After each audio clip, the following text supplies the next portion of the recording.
Andito na naman tayo sa nagbabagang showbiz balita. Pero bago niyan, kung ikaw bago ka pa sa aking YouTube channel at hindi ka pa nakasubscribe, please like, subscribe, and share para ma-update ka sa mga bago kong upload tungkol sa mga celebrities.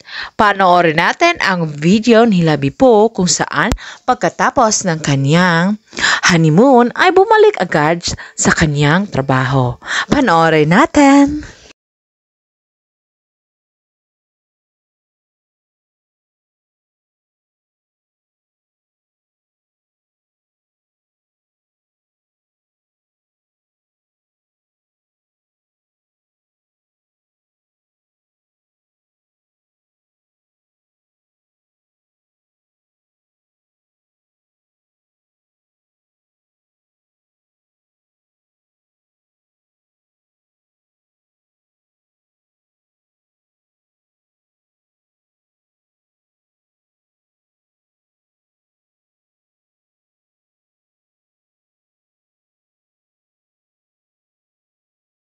Nag-upload si Labi Po sa kanyang IG account at story kung saan ibinahagi niya sa kanyang mga fans ang pagbabalik trabaho niya.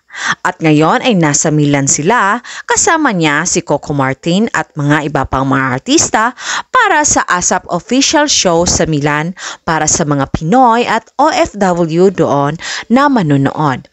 At short time lang ang kanilang honeymoon ng kanyang bagong asawa dahil bumalik agad si Labi Po para magtrabaho at ipagpatuloy ang shooting nila ng Batang Quiapo.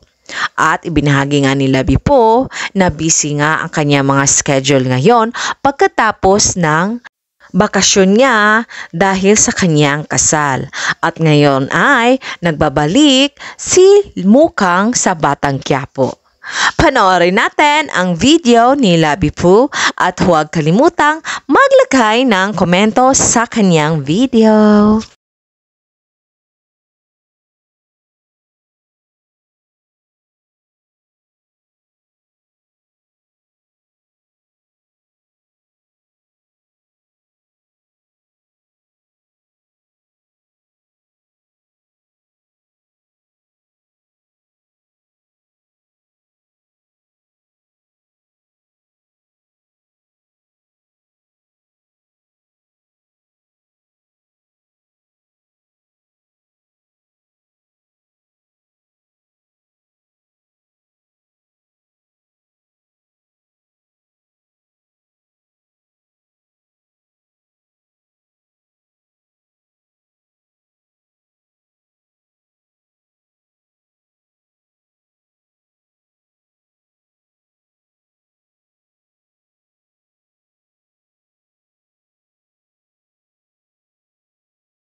Thank you sa panonood sa nasabing video ni Labi Po. And for more updates, don't forget to like, subscribe, and share.